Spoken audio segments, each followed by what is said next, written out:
Hi, good morning, everyone, and welcome to all our industry leaders and my colleagues here to our virtual Interoperability Summit.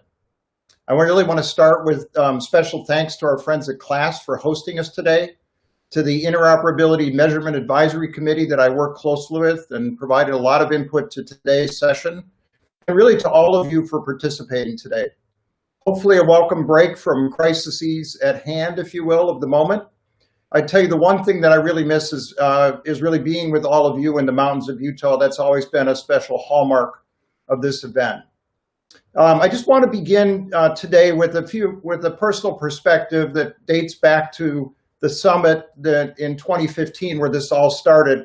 And I know where many of you joined us in the early stage of this journey of interoperability. It was really 5 years ago that we convened the industry to bring about a common measurement framework. Honestly, at that time, we were not sure we could pull it off. I think yet, when the sessions were over, we built a consensus to move forward, largely because we agreed that this issue was so critical to the future of healthcare that we needed to work together to establish measures that would cause us to act, to move the industry forward on interoperability. I would tell you, looking back, the issues and challenges of interoperability are as relevant today as they were when we initially came together. 5 years later, we've made real progress, but there's a lot more work that we have to do, really as the demands for greater interoperability have outpaced our measures, and we're now embracing a growing digital and intelligence-driven future of health. And the ecosystem stakeholders of interoperability has also grown beyond the initial core healthcare delivery system and EHR vendors that we brought together. So now public health, home health, consumers, life sciences, new commercial entrants in the industry. I think you'll see from this growth of stakeholders, really evidence with the set of stakeholders that we have today. So we're excited that you're all here. I just conclude my opening remarks with why we're here and what makes for a successful event. Again, I'd remind you, this is a hands-on session. You're here because we value your unique perspectives. So I'd ask you for your active engagement, really lean into these conversations and really engage everyone. And then learn from others. Hopefully walk away with more than you brought with you. And importantly, let's share insights that KLAS can use. Everything today will go into a next generation measurement framework, and we'll tap the industry to really understand our progress. So your input is really valuable today. So again, I want to thank everyone in advance for their participation. We really value your input. And now I'd like to turn this over to a video message from Adam Gale and get started today.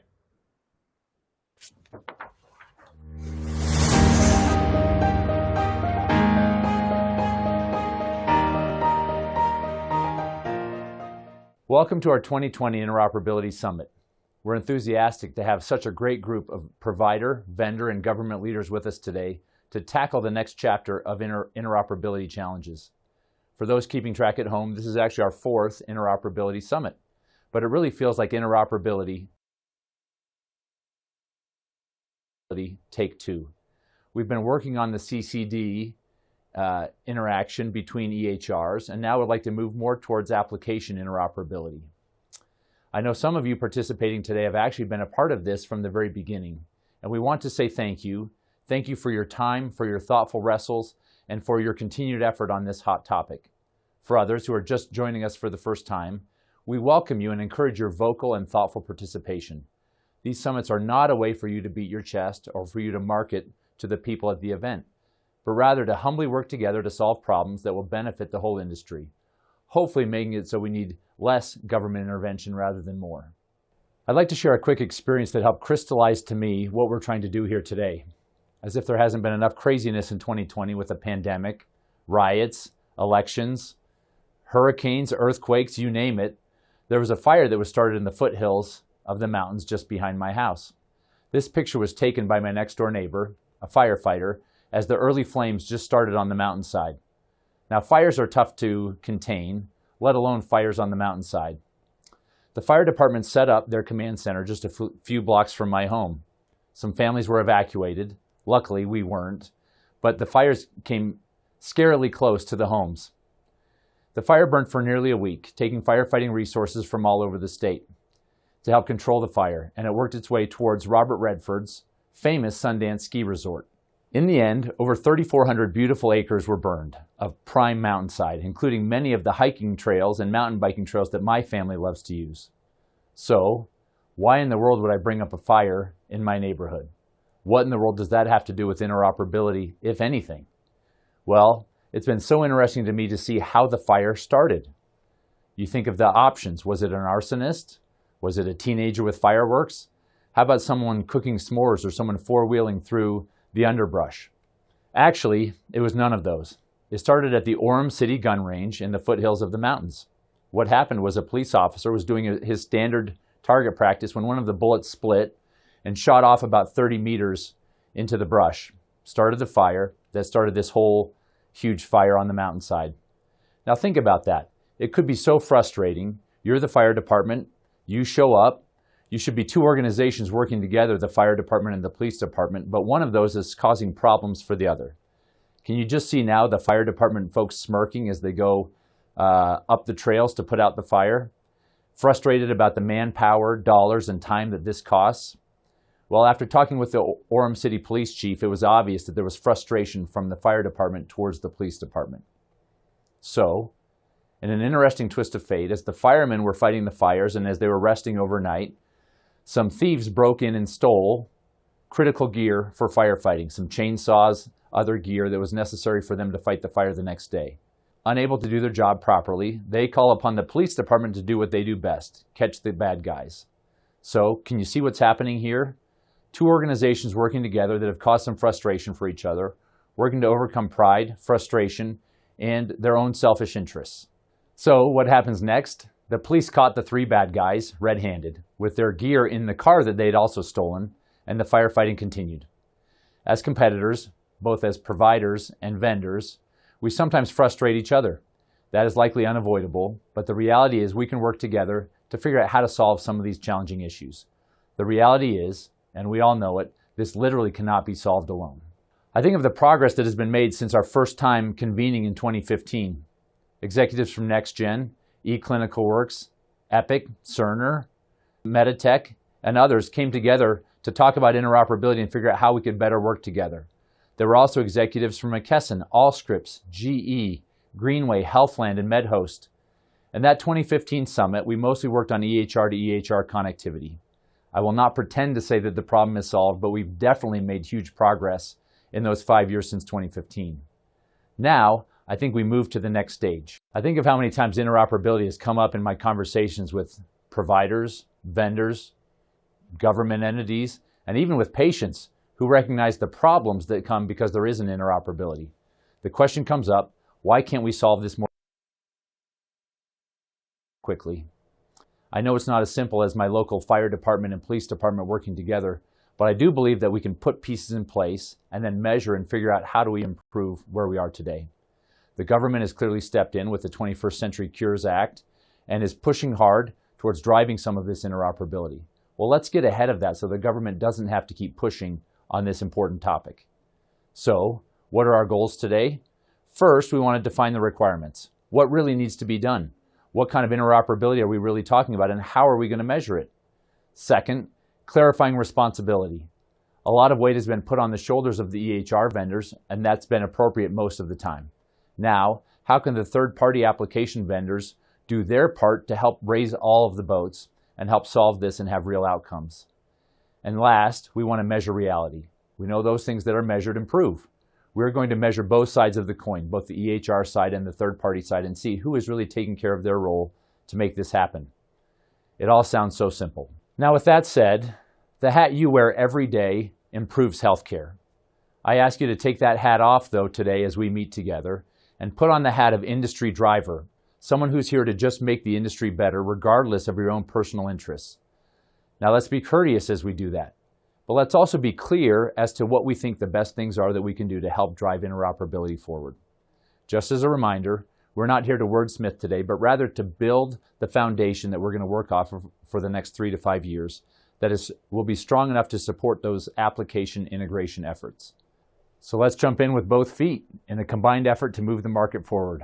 Thank you for your time and your energy today, and we can't wait to see what comes out of this. Now, let me turn the invisible microphone over to Molly Hunt, who's a director of our Customer Insights, to walk through the latest findings on our own interoperability research.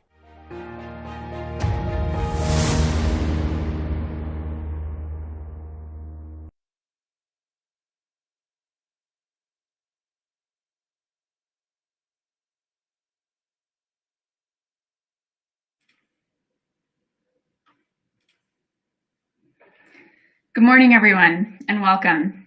I'm happy to be here today for a few minutes with you to present some data and findings from some recent studies that we've completed. One of which is a very recent vendor survey that we did in preparation for this event, and then also a sneak peek at some early insights and high-level trends that we're seeing in our much broader 2020 interoperability update. I only have a few minutes with you this morning, so if you have any questions, please drop them in the room chat, and we will be answering those behind the scenes or reaching out as necessary to address any outstanding concerns or questions that you may have. So a few weeks ago, we sent a survey to the vendors that are participating at this summit today to get a sense for how they see each other. We asked EHR vendors, and we're looking at this from the provider perspective. So core EHR vendors that providers would identify as their core vendor, and then also what we would consider application or kind of third-party vendors in that space. And we received responses from 22 out of 30 organizations. So thank you for taking the time to participate and complete that survey. So we asked 4 questions on this survey, and of course we used our class 1 to 9 scale, and we asked for ratings across 4 different measurements: data security competency, the utility of received data, the technical ability to facilitate connections, and then the willingness to facilitate connections. So in most cases, EHR vendors were rating application vendors that they work with, and application vendors were rating EHR vendors that they work with. And overall, we see higher average scores across each of those measurements for the application vendors versus the EHR vendors, but we do see a strong sentiment across the board around competency for data security. What's interesting is the low perception for willingness to facilitate connections, which I think goes right along with what Adam just shared with us, the idea of, are we competing against each other or are we working together towards a common goal? In particular, you can see here that application vendors see EHR vendors as being much less willing to put in the work and come to the table to make data sharing easy. Do note, however, in the chart below that there is a high variance for that score, and so that perception of willingness to play nice is highly varied. But this is interesting, especially as we look in a few slides from now at how your providers are rating you on a similar type of question. It'll be interesting to see that contrast in how your vendor counterpart across the aisle views you compared to how your provider customers view you on a similar question. We won't be publishing any of this data publicly, but for the vendor orgs who received ratings from your peers, we will be providing that to you directly so that you can see how you compare compare against these averages. In addition to these 4 ratings questions, we asked 2 open-ended questions, which you can see we've summarized the sentiment on the slide here, and the main takeaways from the comments for those questions. So we asked about success. When you rate a vendor high or one of your peers high, what are the attributes that these organizations are displaying? And then what are areas where vendors could improve? And we see that successful vendors were seen by their peers as offering flexibility in receiving data, yet still being in compliance with industry standards, and that they show a strong willingness to really dive in and solve problems, reaching out to customers and other vendors, and just overall being very actively engaged in conversations around solving problems. Also, they show a deep understanding of the end user and what matters to them and how data can best be utilized by the end users at the point of care. The most pervasive callouts for vendor improvement by their peers was around that same willingness piece, where they want to see more of that commitment to addressing problems and being part of the solution, including more timely responses and ensuring a patient-centric approach. Other calls for improvement were around having higher quality discrete data with more agreement around data definitions and parameters, with some recognition here that this is a problem to be solved, of course, with the input of providers and healthcare organizations, but that vendors could be more actively engaged in this issue. So again, I know that was super quick. We will be sending out more of this data to you. But now that we know a little bit about what vendors think of other vendors, or what your peers across the aisle think of you, we're going to move into some high-level trends and findings from our study this year of what providers are experiencing with interoperability in 2020. So this is a follow-on to the interoperability reports of 2016 and 2017, which really set a baseline and measured the progress of interoperability between separate organizations. So we're measuring progress, or continuing to measure progress across measures that we've used in the past. And then we're also exploring in this study which interoperability methods are currently of greatest value to providers and the current state of adoption of FHIR APIs. So we have wrapped up data collection and we are still in the processing phase. So the numbers that you see as we walk through some of these slides today may change slightly in the published report. But as it stands at the moment, we have conducted 210 interviews at 88 unique organizations. And these organizations are a healthy mix of ambulatory only, acute only, and both ambulatory and acute settings. Now, a common sentiment that we hear from providers and that we heard in this study is that data exchange is happening. The data is there, but there are still struggles with clinicians being able to use the data in a meaningful way. So while we're not perfect, as this provider comment tells us, we are happy to report that progress is being made. So in past years, we've asked the question, or we've posed the idea of lifting together. And are we lifting together, meaning are we all invested in making progress for the sake of the industry and for the sake of improving healthcare? And what we're seeing is that, yes, we are taking steps in the right direction. What we're seeing here on this slide is the question that we ask about how well is your vendor supporting your efforts to exchange data with organizations that are on the same EMR as you and organizations that are on a different EMR than you. And we're seeing a significant increase here in the data sharing capabilities between different different EMRs. We see a nearly 1 point increase in that different EMR category there, which, if you're familiar with the KLAS 1 to 9 scale, a 1 point increase is rather significant. And then on the same EMR side, we're seeing a ½ point increase in providers feeling supported in those efforts to exchange with partners that have the same EMR as them. Some common complaints around common complaints that come up for providers that are having negative experience, and to be quite honest, those that feel that they're having positive experiences, there's still this sentiment that workflows are clunky, user interfaces aren't as easy as they'd like them to be, integration into the receiving EMR is challenging, there's overly manual processes. And I feel like this provider, I love these provided analogies for us, but this provider does a great job of really describing what that experience is like and capturing that experience perfectly. And they're comparing it to getting off of a highway. In some cases, and the most ideal experience to get off the highway is pulling over to a rest stop, grabbing a snack, taking a break, and then seamlessly getting right back onto the highway and getting back on your way. As opposed to if you needed to make a stop in the city and maybe visit a store or a landmark of some kind, requires more navigation, more time, maybe more frustration with traffic, and then taking a different route back to where you started. So again, we're seeing encouraging progress, but there is still a ways to go with getting the right information in front of providers in a meaningful way. So in this study, another one of the questions that we asked and what we really wanted to explore in 2020 was what providers are reporting as the two most valuable methods for accessing outside patient data. What's exciting here is that in 2017, national networks like Commonwealth, Care Quality, eHealth Exchange were barely making an impact. The last time we measured this, only around 8% of providers said that they were using these networks. And now we see it's one of the top most valuable methods mentioned. Again, this is evidence of us lifting together and that hard work pays off, but that sometimes it takes time to see the progress you make after you lay the groundwork. We also asked providers about different components of interoperability. The way we defined this in 2017 and still use today is that deep interoperability exists when providers have consistent access to outside data, they can easily locate patient records, they can view outside data inside their EMR workflow, and that they experience frequent positive impacts on patient care. So for each of these areas, we gave them the opportunity to rate their current experience kind of on a 4-level scale.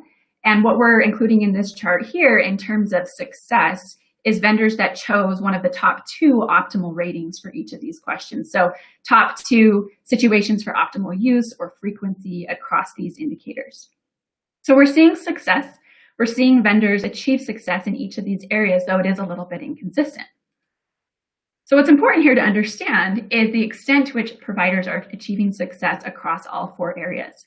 These are numbers from 2017, and I believe back in 2017, we started calling this a home run, where if vendors were able to achieve success across all 4 areas, we'd consider that rounding the bases, hitting a home run, and achieving that deep interoperability. And we see that in 2017, just over a quarter of providers reported having strong access or reaching first base, and then fewer as we move down that funnel or round the bases to a 6% of providers hitting that home run and coming out of the funnel having achieved deep interoperability. We see very encouraging growth here in our study this year. So you can see strong progress across all 4 of these areas of interoperability, with an increase of 41% of providers feeling like they're achieving success at that first stop, or they're getting on base. We do still see a thinning of that crowd running around to each next base, especially as we run into home plate, where we're only seeing 15% of providers experiencing the access, location, and display of data in a way that's leading to frequent impact on patient care. But again, the amount of progress should definitely be celebrated here.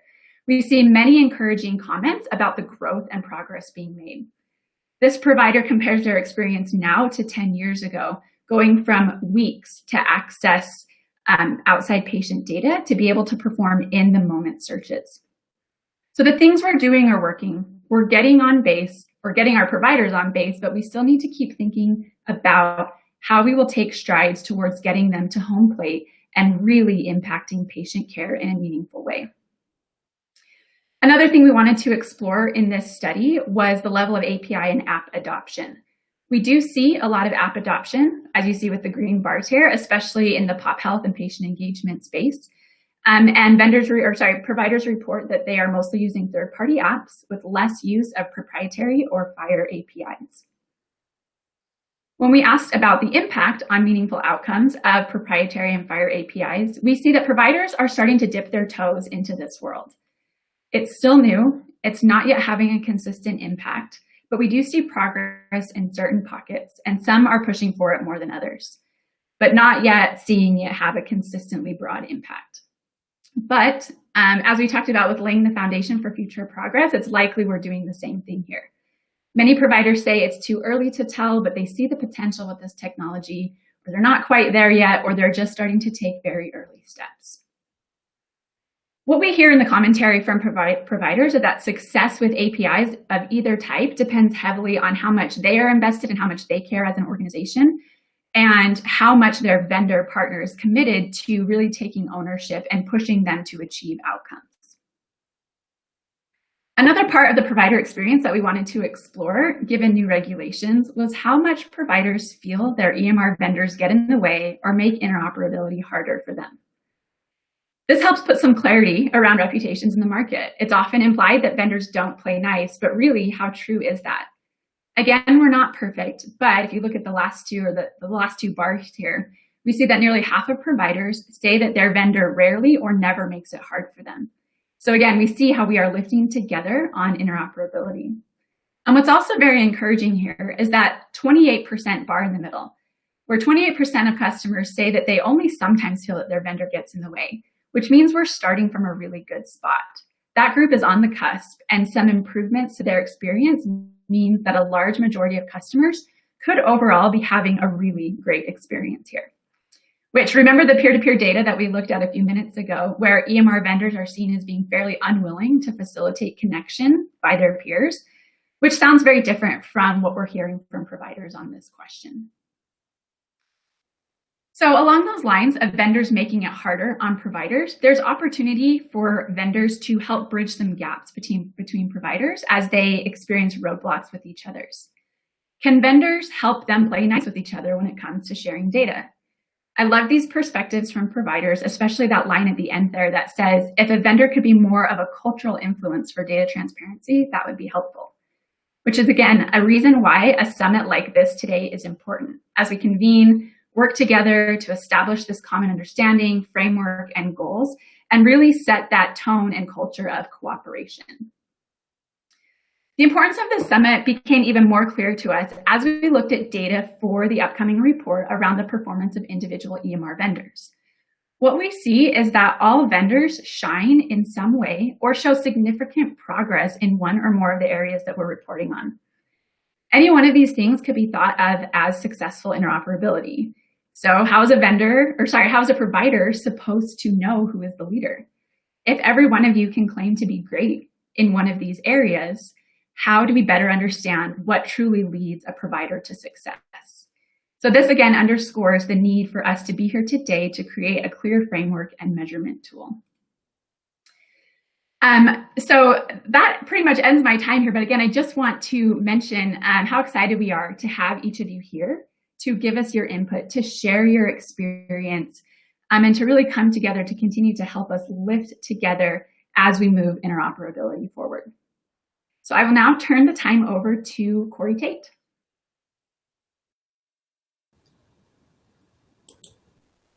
All right, well, thank you, Molly. We appreciate that, and we're just glad to be there. I'm Corey Tate. I have had the privilege of talking with most of you that are here at the summit with us today. We appreciate and are really humbled and overwhelmed by the response we've had from both the provider and the vendor community to come and be part of this. And I think that the research we've done over the last year kind of shows that what we're trying to accomplish today really, I think is going to be helpful. So we're excited to be here with you today. I have just a couple of items of housekeeping that I want to go over with everybody, and then we'll jump into our keynote speaker. So first of all, the data that was just shared by Molly, that will be made available. The proceedings of this summit will be made available in a white paper. We're not going to put out recordings, that sort of stuff of today, but we will summarize what's going on. We'll share that data via the white paper. And then the interop research we've done over the past year will be coming out. That'll be summarized and gone into in much greater detail in the interoperability report that'll come out. I think it's scheduled to publish in the middle of December. If you have technical issues today, the first thing to do is just double check your browser, make sure you're using one of the supported, so Chrome, Firefox, or Edge. If the streaming starts to hang up a little bit, try reloading your browser. That seems to take care of it. And then if you have other issues, you can go back to the agenda page. There is a blue chat bot that you can go in there and also some FAQs. And then also, if you have questions for the presenter as we're going through this and going through our keynotes in just a second with Marianne, if you have questions for her, use the chat on the right-hand side of your screen to ask Marianne questions. So it's now my pleasure to introduce Marianne Yeager. She is the CEO of the Sequoia Project. She's been gracious enough to come and talk with us today. We're really excited to have her. She came at the request of our IMAT team, who said that we don't want some fluffy conversation. We want to get right to the brass tacks of what's going on in the country. And the Sequoia Project, as many of you know, is the recognized coordinating entity to implement TEFCA across the country. And so Marianne has a very unique perspective, and she's going to share her thoughts about kind of what she sees happening and where things are going. So Marianne, thank you so much. We'll turn the time over to you. All right. Well, thank you all, and I hope you can hear me okay. So thank you very much, Corey, and to our colleagues at KLAS for inviting me to speak with you. I think real key thought here is, just given the tremendous focus and momentum around interoperability, both from a governmental perspective, there are laws and regulations and programs, and the increasing demand really for data driven by value-based care and more recently emergency response efforts, we're really experiencing this tremendous surge, a giant wave, so to speak, in progress and advancements in interoperability. So the question is, will it overwhelm like a tsunami, or can we harness the momentum and really use this as an opportunity to surf the big wave, I like to say. So I want to really focus on two strategic perspectives. One is around the TEFCA itself and our work for supporting the Trusted Exchange Framework and Common Agreement, and some strategic perspectives around that, as well as information blocking. So first, I do have to share a disclaimer that the work and the perspectives that I'm sharing today, and you'll see that the slide template changed. We do have to use the formal, verified, ratified slide deck here from ONC, and also to disclaim that, we're really not representing their views. We're working with them under a cooperative agreement. We're actually in the second year of that. And so the information that I'm sharing today is really not an endorsement of the government. It's just simply our views, given our work supporting TEFCA. So if you're not familiar with this, really the impetus for TEFCA came about, and this is really based upon the perspectives that came out of the Cures Act when it was passed into law in 2016 and ONC. But they really saw that there was really a proliferation of different types of agreements and networks, and that some organizations really had to join multiple health information networks, and that there wasn't really the seamless data sharing between networks that was needed. So they felt that there was an opportunity to really create a framework to allow simplification and interconnectivity among health information networks. So this was really driven by the 21st Century Cures Act passed in December of 2016, and it really directed ONC to convene around and develop or support, they could have supported, a trusted exchange framework and a common agreement. And so for those of you who have been involved in care equality, it sounds very similar to that. And I think of care equality as sort of the private sector's response to what TEFCA aims to accomplish. So this is really a government-endorsed approach. The goals here are to provide a single on-ramp to connectivity on a nationwide scale, and the idea here is that it would simplify and make it easier for an organization who is part of a health information network can then get access to information and share information with other health information networks through this standardized way, and that it would pertain to electronic health information, which right now is looking at the US CDI, and that it could operate on a nationwide scale. So how does this work? So the idea here is that there are going to be health information networks, sort of like super nodes, that would want to implement and support TEFCA. And by doing so, they would agree to a set of terms and conditions and technical capabilities, and they would go through a process and be designated and qualified as a qualified health information network, or QHIN. And that is really the role that RC is working with ONC to oversee and govern this whole process. So we'll talk a little bit more about that. And then it's really organizations can participate in their current health information network or join a QHIN, and they would have the ability through the TEFCA to interconnect with to those connected to other QHINs as a byproduct of TEFCA. So that's really how it works. But TEFCA is really solely focused on QHIN to QHIN exchange. There are some flow down obligations to health information networks and participants and others that partake in TEFCA, but really the framework is really focused largely on QHIN to QHIN. So one of the key constructs here and elements is the common agreement itself, and it really is just a contract. It's a contract that includes terms and conditions. Some of them are Big P policy terms that ONC is defining, and we're working with them to inform that work. Some of them are terms that we developed in consultation with ONC and definitely with feedback from stakeholders. And so putting those together, that comprises the legal agreement, and then that points to an implementation guide that QHINs have to implement, a set of technical requirements, and that's called the QHIN technical framework. So those elements together really constitute the common agreement itself.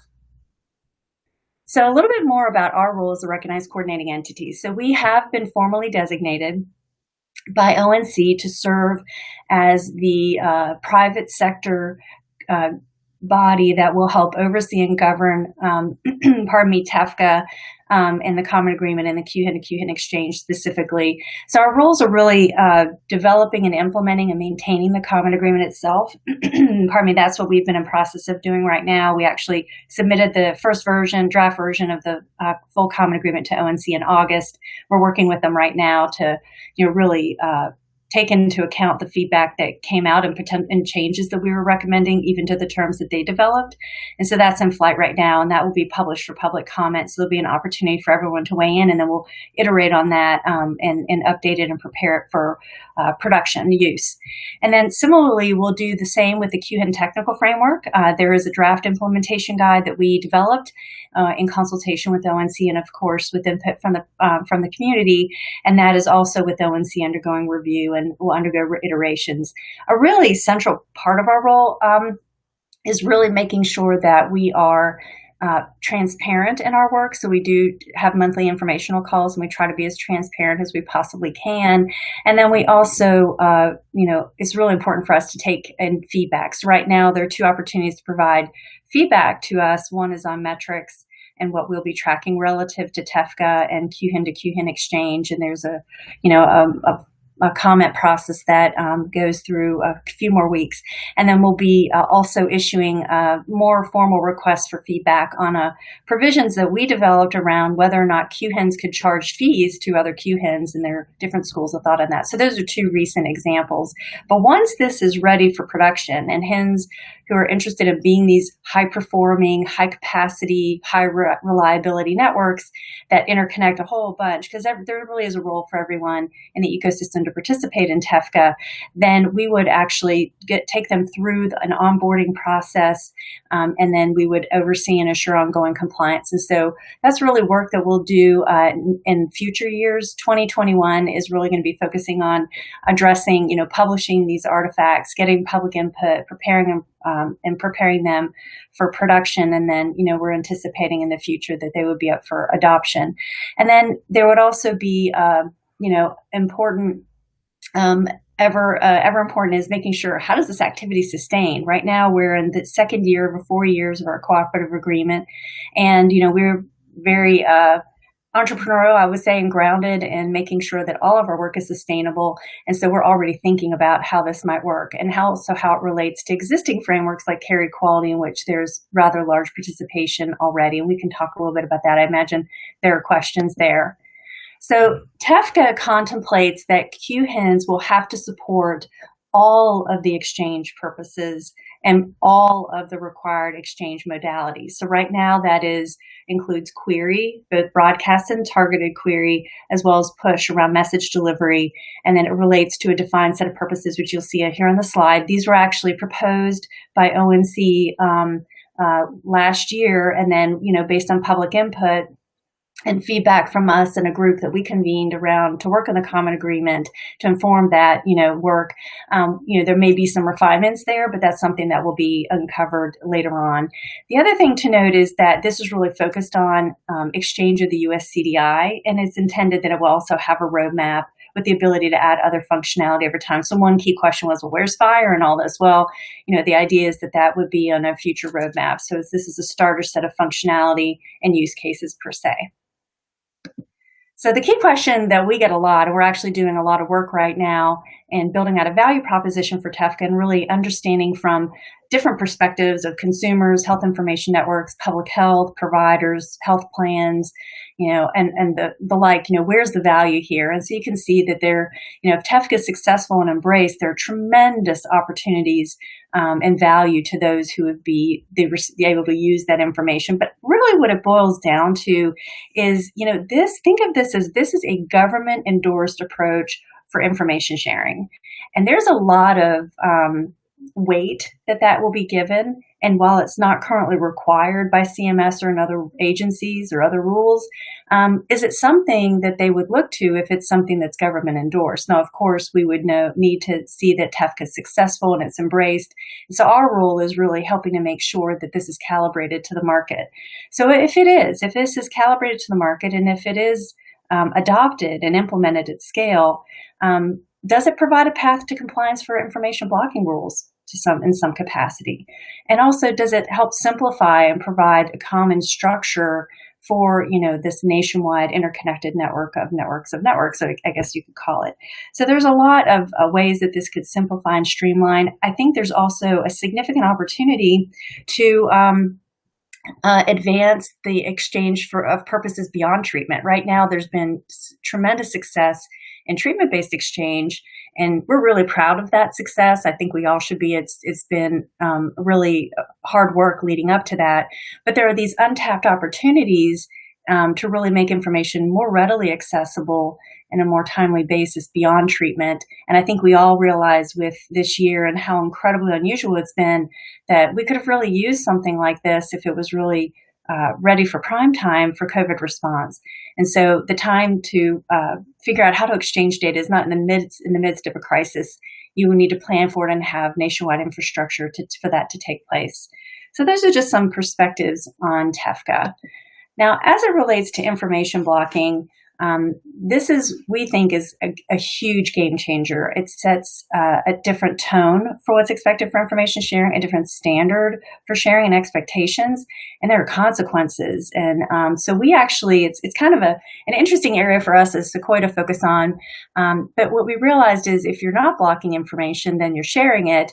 And there are all these very nuanced policy considerations and business considerations. And so it's an area that we've focused on quite a lot for the past 2 years, believe it or not.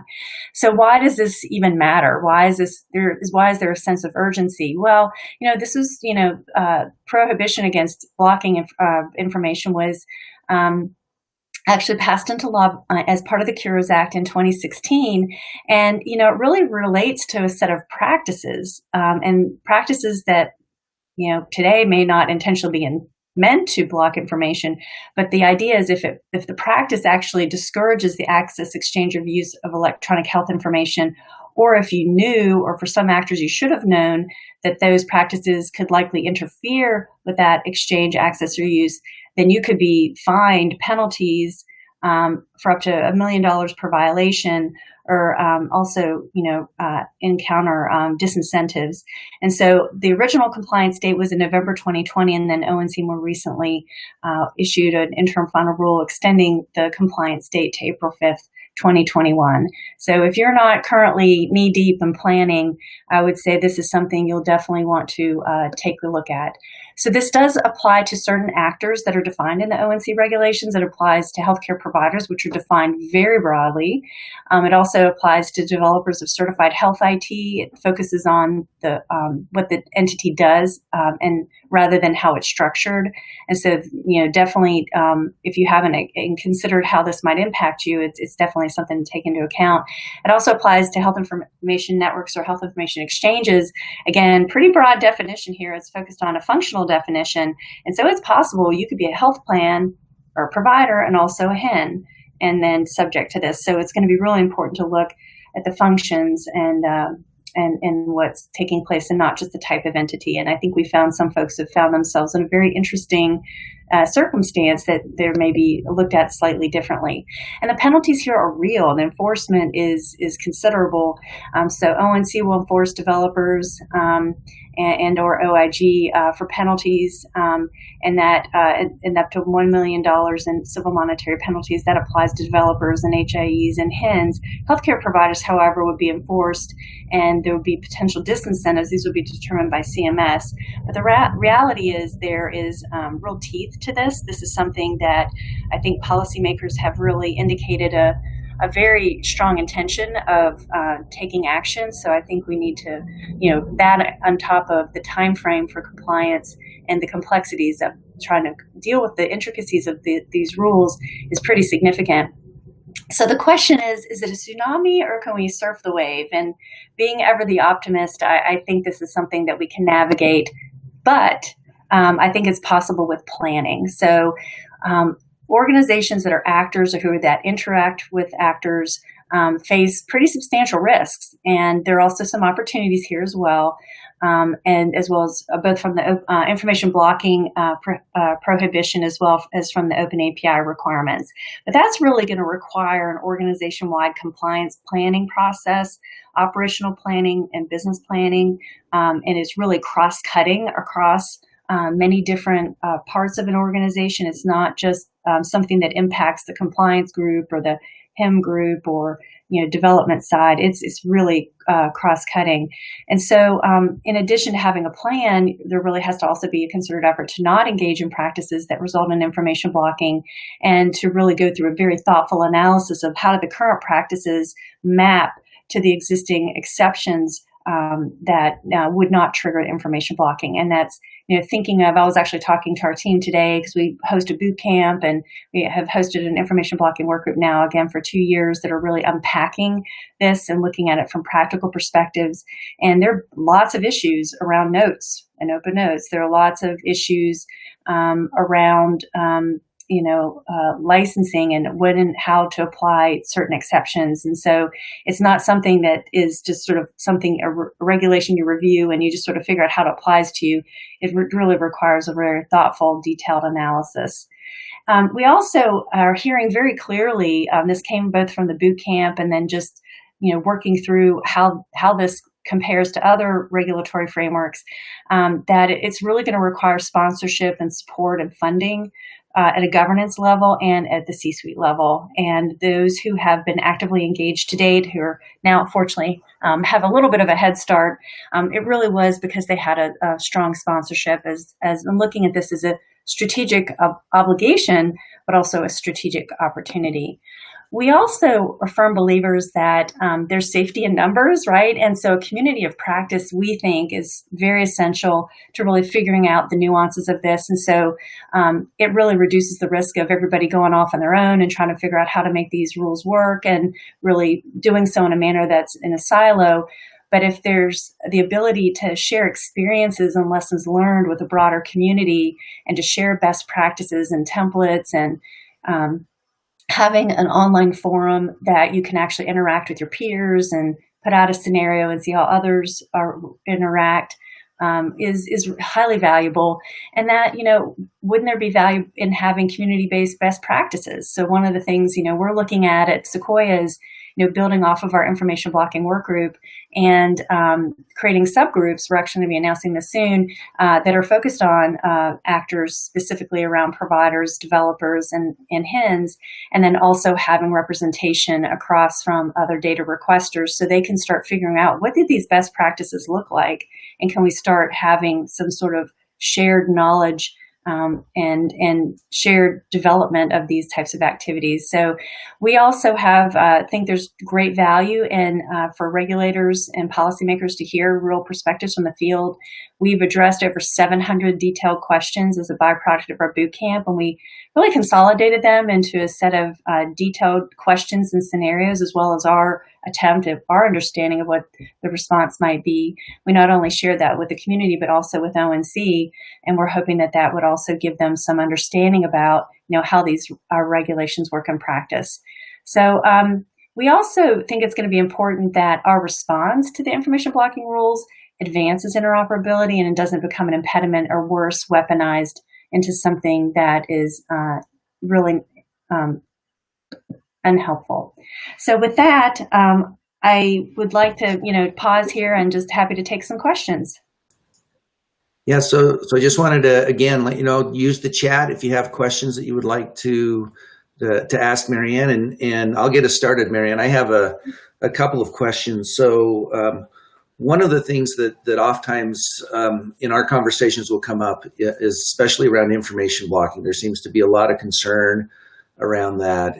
People use the term that it's still kind of vague, and so you might be information blocking or accused of it and not know. So are there any talk or at the government level or within your circles on putting more clear definitions around that, so that the actors, right, that we talk about are kind of have more guidelines to go by? Well, ONC is really the authority on this, and they did recently publish a set of frequently asked questions. I think there was one area that we was sort of like, oh, well, we hadn't thought about that. And so our team's looking at that in detail. And I think they also have a way for folks to submit more technical questions that they could respond to, maybe even on a more individual basis. And I'd like to think that that was in part, we gave them the very detailed, nuanced scenarios that people are trying to figure out. Again, this is not the kind of rule you can read and just, come up with a simple game plan in a short period of time. It's going to take very thoughtful analysis, practice by practice, and looking at the exceptions and documenting why you're doing things a certain way, because the proof is really going to come down to, if there is a complaint or a concern, having documentation regarding the rationale, and also, of course, demonstrating that you're doing things in a way that's not discriminatory. Okay. It's a long tail on this. I think a number of people have equated this to HIPAA, and we agree. We think that there's a long tail on this, and that really compliance is starting. All of our work is really starting now, and it's going to take a long time to really work through and document, and again, to mature and to even increase awareness and understanding of these rules. It's very nuanced. Yeah. Hoda for Meditech asked, let me find that. Sorry, I just lost it. Do you see government agencies like CDC, HHS moving toward using QHINs for the result or public health reporting? It's, they're not really going to look to it on an immediate basis because none of this, is ready for prime time right yet. And I can't speak on behalf of these other governmental agencies. I don't know what the CDC and others are contemplating. But if information is available through a nationwide infrastructure, wouldn't it be valuable for public health to be able to tap into that and to work through, their respective network to get information from existing infrastructure? In other words, we're trying to build something, I think, that's a utility, and there's a place for all existing actors to really partake. And not every health information network, by the way, is going to qualify as a QHIN. It's a very different animal. It's intended to really, be a super node, so to speak, that can connect a number of other HINs and participants. Yeah, and that's another question that came up, is kind of the role of HIEs. What do you see those playing? Because you mentioned care equality, maybe eHealth Exchange acting as some of those QHINs. What role do you see the HIEs, and as the EHRs get better at leveraging some of these national things, what do you see as the future of the traditional regional HIE? So I think there are a couple things there, and we've talked with HIEs about this, and some have expressed interest in possibly being a QHIN themselves. Of course, that takes their reach beyond their particular market, and they would have to, be able to sustain and support taking and supporting tens of millions of transactions a day from across the country, and not conditioning participation in their network in doing so. Which, so they have to be able to have a sustainability model, which is why can QHINs charge each other fees is a big deal. A number of HIEs are not going to be a QHIN. It's not really their mission, and they would perhaps connect through a QHIN. And so that begs the question of, then who's a QHIN? Well, it's hard to say. I mean, some groups, large national networks, some of them, and some, you would be very surprised, who are not in the clinical HIE space, but have other networks of clinical information, but not necessarily in the capabilities we're talking about here, have aspirations of being a QHIN. But I do want to point out that care equality is the private sector corollary to Tesca. Care equality is not an HIE. Care equality has an agreement called the Care Equality Connected Agreement. It has an implementation guide, which is the corollary to the QTF. And it has a number of participating networks that have participated in that framework, and to allow those networks to interconnect. So care equality is not a HIN by this standing. In fact, if Tesca is successful, it's possible over time that care equality could transition and integrate within Tesca, because they serve almost very similar functions. That makes sense. Yeah, totally. Thank you. There's a question from some of the children's hospitals that are with us. It says, what conversations you're having about the conflict between a parent's right for information about their child under HIPAA and 21 CCA versus adolescents' confidentiality needs, right? That there's some rights in different states. It says this is a stumbling block for children's hospitals. Boy, there are so many issues like that, and I don't think Tesca is going to reconcile any of that. It's very simply points to existing law, and you can only do things in accordance with law. It's really about looking at the issues and the policy expectations for trust, like think privacy and security, appropriate, permitted, and future uses of data, reciprocity, things like that QHINs have to honor with each other, and to some extent make sure that their participants honor. It really does not get down into the specifics of those issues, but they're very real, and then I can see why that would be an issue. I'm not sure Tesca will solve that. Yeah. Okay. Are we seeing any kind of certification for health IT developers or certified health IT providers that attempts to ensure information blocking is not occurring? So some sort of a proactive way to check yourself and verify that, our policies and the way we're approaching things are actually within the bounds. That's a great question. And that's something, is there a need for that? And what would that look like? We are not aware of any existing programs. We've had some folks mention that to us. It's possible. It's possible for certain elements of information blocking. I think it would be really intensive to go through the legal analysis, because it's very legal and policy oriented and business practice, and have that certified. But, it's something to consider for sure. Okay. But not something that's like in play right now or being brought up. Yeah. There's a question about the TEFCA QHINs. Are they likely to require that you confirm content quality via a testing program? That's something we're looking into as part of this year's work, is what does the process look like for onboarding and designating QHINs, and what level of testing would be needed. I can tell you that data quality usability is a huge area of interest. We actually launched a data usability work group about 2 weeks ago, and that's of course not with our RCE hat on, but as part of our Interoperability Matters program.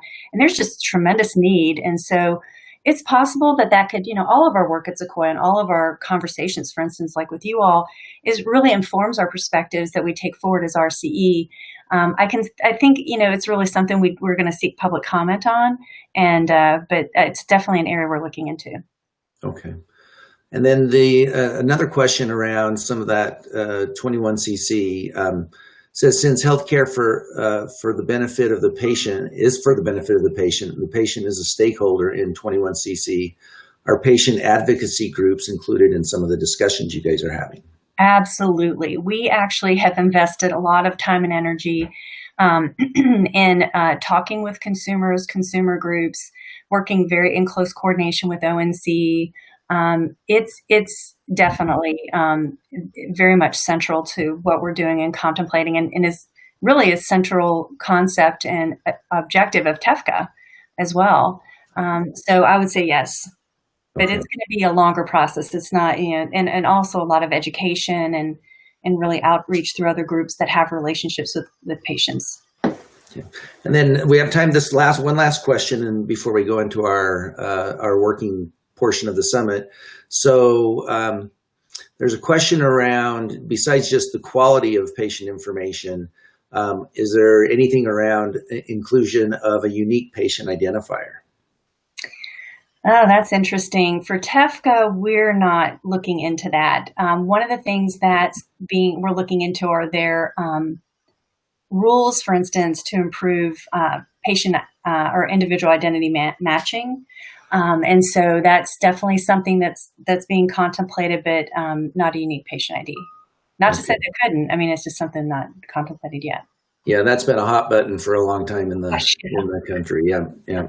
Well, Marianne, thank you so much for coming and spending this time with us today and giving us this insight. We really appreciate your willingness to be with us. It's a huge difference. So thank you so much. All right, thanks, Corey. Appreciate it. I have just we have to do a quick shout out as we're getting ready to go into our working portions of this. So we will break into smaller work groups, and we'll start to beat up the framework at this point.